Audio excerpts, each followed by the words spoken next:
Hello दोस्तों, नमस्कार दोस्तों, स्वागत है आप सभी का ऑनलाइन एडाफो स्टडी यूट्यूब चैनल पर। इस वीडियो में हम बात कर रहे हैं कई बड़ी और लेटेस्ट अपडेट के बारे में जो कि संबंधित है UP TGT PGT exam date को लेकर। यूपी टीजीटी पीजीटी 2022 की परीक्षा के बारे में, परीक्षा के साथ साथ अगर बात की जाए टीजीटी पीजीटी 2022 के एग्जाम को लेकर संशय के बारे में। साथ ही हम बात करेंगे 69,000 शिक्षक भर्ती को लेकर भी, जहाँ पे 69,000 शिक्षक भर्ती में जो बीटीसी फेल अभ्यर्थी हैं उनके लिए कहीं ना कहीं जो मुश्किलें बढ़ गई हैं, डिटेल में बात की जाएगी। चैनल को सब्सक्राइब करके बेल आइकन को दबा लेना, जिससे कि आपको रियल ऑथेंटिक जानकारी ऑनलाइन एडाफो स्टडी यूट्यूब चैनल के माध्यम से मिलती रहे। सीधे शुरुआत करते हैं सबसे पहली और बड़ी अपडेट के साथ। और सबसे पहली जो अपडेट है वो आप सभी के लिए संबंधित है।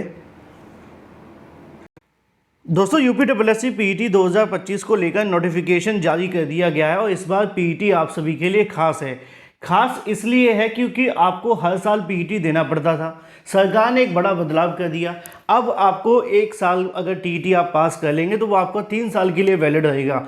अब पीईटी के अंदर कंपटीशन और ज़्यादा बढ़ जाएगा क्योंकि यहाँ पर बड़ी संख्या में अभ्यर्थी आवेदन करेंगे, जिससे कि तीन बार के लिए आप सभी का पीईटी लागू हो जाए। इसके लिए अब आपको और ज़्यादा मेहनत करनी होगी और आपकी मेहनत को पूरे तरीके से सफलता की ओर ले जाने वाली आपके पास होनी चाहिए एक बेस्ट बुक, जो कि है चक्षु प्रकाशन की। बहुत सारे अभ्यर्थी मुझसे पूछ रहे थे कि सर हम कौन सी बुक परचेस करें, बहुत ज़्यादा कंफ्यूज हैं। ये बुक मैंने आप सभी के लिए ढूंढ करके निकाली है, जो कि मेरे स्तर से आप सभी के लिए सबसे बेहतरीन है। और निश्चित तौर पर अगर आप इसके साथ प्रिपरेशन करते हैं तो आपका पीईटी 100% क्लियर हो जाएगा अच्छे परसेंटाइल के साथ, क्योंकि ये बुक आप सभी को 100% सिलेबस के आधार पर मिलती है। 2200 से ज़्यादा क्वेश्चंस मिलते हैं, 4 सॉल्व पेपर आप सभी के सामने हैं। सभी क्वेश्चंस की सटीक सही उत्तर माला आप सभी को दी जाती है व्याख्यात्मक हल के साथ, जैसा कि आप सभी स्क्रीन पर देख सकते हैं। इतना ही नहीं, चक्षु प्रकाशन के स्टडी गाइड के साथ में प्रैक्टिस सेट भी आता है, जिसके साथ अपनी प्रिपरेशन अगर आप करेंगे तो 100% आपको सफलता मिलेगी। इन बुक को आप परचेस कर सकते हैं अमेजॉन, फ्लिपकार्ट, स्नैपडील या इनकी ऑफिशियल वेबसाइट से। लिंक मैंने आपको वीडियो की डिस्क्रिप्शन में दे दी है। आप इसको ऑफलाइन अपने नज़दीकी स्टोर से भी परचेस कर सकते हैं, तो देर किस बात की। चलिए बात कर लेते हैं यूपी टीजीटी पीजीटी 2022 की परीक्षा के बारे में, जिसको लेकर उत्तर प्रदेश शिक्षा सेवा चयन आयोग के माध्यम से यूँ तो लगातार कहीं ना कहीं आप सभी के लिए विज्ञापन जारी करने के बारे में जो जानकारी है वो शिक्षा सेवा चयन आयोग दे रहा है कि हम नई भर्तियों के विज्ञापन जारी करेंगे, हमें अध्याचन दे दो, हमें टीजीटी पीजीटी का अध्याचन दे दो, हमें इसका अध्याचन दो, हमें उसका अध्याचन दो।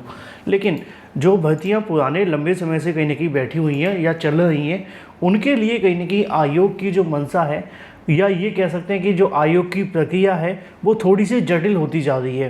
क्योंकि जब एक बार या 2 बार किसी परीक्षा को अपने निर्धारित समय से आगे पीछे कर दिया जाए तो इससे कहीं ना कहीं मेहनत करने वाले उन अभ्यर्थियों को दिक्कत आती है जो एक से ज़्यादा नौकरी में कहीं ना कहीं तैयारी कर रहे हैं। क्योंकि आज का वो समय नहीं बचा है कि भाई आप एक ही भर्ती के भरोसे बैठ रहे हैं। आपको आज के समय में 2-4 भर्तियों का ऑप्शन रखना पड़ता है। अब जैसे तैसे करके 1-2 भर्तियाँ निकल करके आती हैं, उसमें भी अभ्यर्थी ऑप्शन बना के बैठते हैं। अब टीजीटी पीजीटी का हाल कुछ ऐसा है कि साल 2022 से अभ्यर्थी लगातार इसकी तैयारी तो कर रहे हैं, लेकिन तैयारियां कर देने के बावजूद भी मिल कुछ नहीं पा रहा है। हर बार कुछ नया हो जाता है तो परीक्षा स्थगित हो जाती है। अब अगर बात की जाए दिसंबर से लेकर के और मई चल रहा है, इस बीच 3 से 4 बार परीक्षा की तारीखें बदल चुकी हैं। आगे क्या होगा कुछ पता नहीं है। टीजीटी पीजीटी को लेकर एक बार फिर से कहीं ना कहीं संशय की स्थिति बनी हुई है, क्योंकि आयोग भी बहुत सारी चीज़ें स्पष्ट करता नहीं है। अभी एक न्यूज़पेपर की जानकारी आई थी, उसी ने कहीं ना कहीं हड़कंप मचा दिया, जिसमें ये कह दिया गया कि जो आपकी परीक्षा हो रही थी उस परीक्षा को क्या किया गया है कि स्थगित कर दिया गया। बाद में जैसे तैसे करके कहीं ना कहीं मामले को ख़त्म हुआ। तो अब आप सभी के सामने ये भी स्पष्ट नहीं हो पा रहा है कि जो टीजीटी की परीक्षा को लेकर कहीं ना कहीं स्थिति बनी हुई है, और टीजीटी की परीक्षा के बारे में सबसे बड़ी जो चीज़ बनी हुई है वो ये है कि क्या ये जुलाई में परीक्षा हो पाएगी, क्योंकि अपनी कहीं ना कहीं हर तारीख पे अपनी चुनौती आ जाती हैं।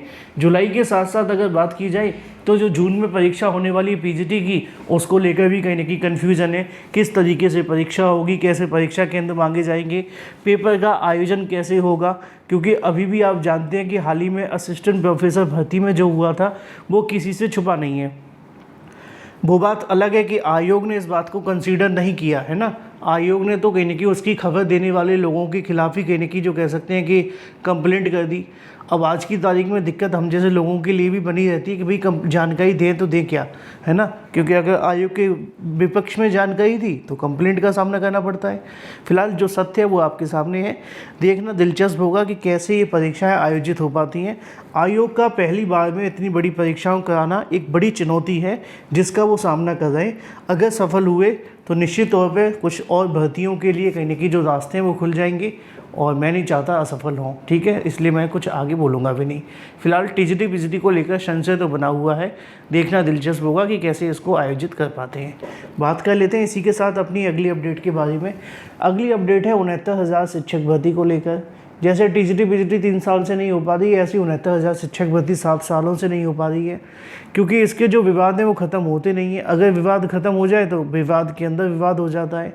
एक तरीके का ये सरदर्द था 69,000 शिक्षक भर्ती उन लोगों के लिए जिन्होंने इसमें आवेदन किया था, और इस सरदर्द की दवा आज तक नहीं मिली है। अब 69,000 के अंदर जो नौकरी कर रहे हैं उनके लिए कहीं ना कहीं झटके की खबर है। यहाँ पे अलग अलग जो आदेश हैं वो जारी किए जा रहे हैं। 69,000 शिक्षक भर्ती के संबंध में एक और नया आदेश जारी किया गया है। लिखा हुआ है, सचिव उत्तर प्रदेश बेसिक शिक्षा परिषद की अगर बात की जाए 69,000 सहायक अध्यापक भर्ती में ऐसे अभ्यर्थी जो दिनांक 22/12/2018, अब दिक्कत देखो ना आप, ये जो नोटिस जारी कर रहे हैं ना, इन्होंने भी गलती कर दी है। हालांकि ये कोई टाइपिंग मिस्टेक है लेकिन गलती होनी नहीं चाहिए। 22/12/2018 सन 20,218। अब आप कौन सी में, 2025 में, यानी कि मान करके चलो कि आपके बहुत सालों के बाद में ऐसा होगा। चलो मुद्दे पे आते हैं।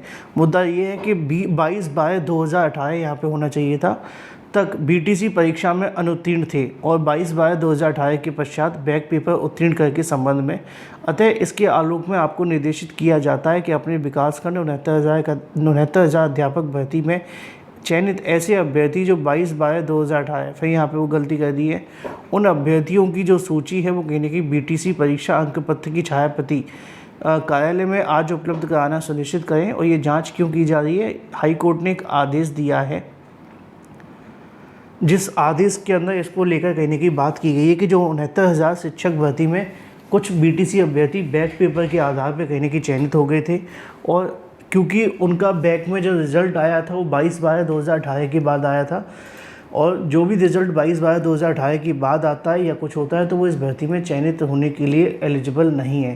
तो ऐसी स्थिति में वो अयोग्य हैं। अब इनकी नौकरी जा सकती है, बिल्कुल जा सकती है। अगर मामला कोर्ट में गया है तो मामला सीरियस है। जो सत्य है वो आपके सामने है, मैं किसी के पक्ष में बात नहीं करता। बात कर लेते हैं यूपीएससी पीईटी को लेकर। पीईटी का नोटिफिकेशन तो जारी कर दिया गया है, लेकिन नोटिफिकेशन जारी होने के साथ ही एक समस्या ये भी है कि पीईटी के अंदर एक बार फिर से हंगामा हो गया है, और ये हंगामा है इसके स्कोर कार्ड को बढ़ाए जाने के लिए। हाल ही में सरकार ने इसकी वैलिडिटी 3 साल बढ़ा करके कहीं ना कहीं कर दी थी, 1 साल से 3 साल, लेकिन अभ्यर्थियों की मांग है कि नहीं, अब इसको 3 साल से 5 साल कर दिया जाए। देखना दिलचस्प होगा क्या होता है। जो भी सही सटीक जानकारी होगी आपको इस चैनल के माध्यम से दे दी जाएगी। चैनल को सब्सक्राइब करके बेल आइकन को दबा लें, वीडियो को लाइक कर दें। Thank you for watching this video.